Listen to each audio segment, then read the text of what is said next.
আজকে আমরা যাচ্ছি পশ্চিম মেদিনীপুর জেলার একটি ঐতিহাসিক স্থান নেড়াজল রাজবাড়ি ঘুরতে। এটি হচ্ছে পশ্চিম মেদিনীপুরের ঘাটাল মহকুমাতে অবস্থিত।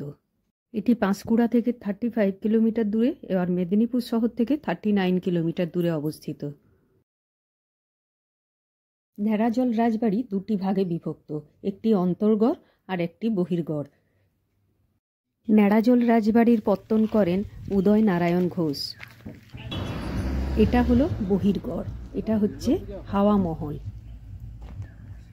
আর এটা হচ্ছে অন্তর্গড়। আনুমানিক 16 শতকে জমিদারি শুরু হয়েছিল নেড়াজল রাজ পরিবারে। এখন এই রাজবাড়িতে শুধু চারিদিকে ইতিহাসের ছাপ, দেওয়াল টেওয়াল খসে গেছে, অনেক ভগ্নপ্রায় অবস্থায় রয়েছে, কিন্তু একটা প্রাচীনত্বের ছোঁয়া এখানে চারিদিকে লেগে আছে। এটি হচ্ছে একটি শিব মন্দির।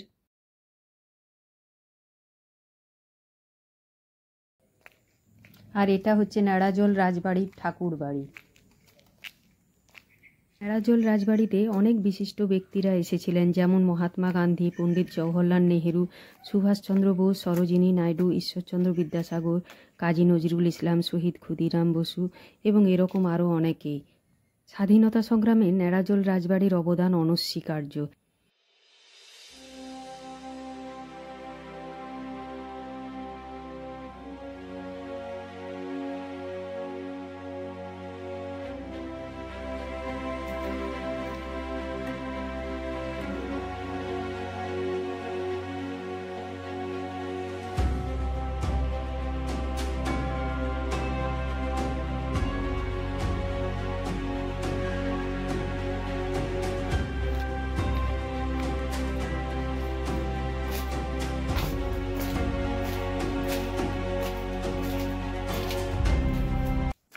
অন্তর্গড়ের ভেতর দিকে একটু এগিয়ে গেলেই আছে নাট মন্দির,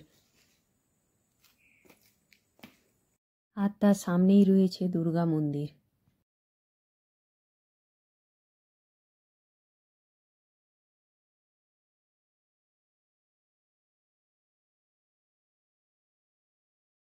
নেড়াজল রাজবাড়ির ইতিহাস প্রায় 600 বছরের পুরনো। একটি ঐতিহাসিক স্থানের ভ্রমণের সাক্ষী হয়ে থাকতে হলে অবশ্যই চলে আসুন নেড়াজল রাজবাড়ি।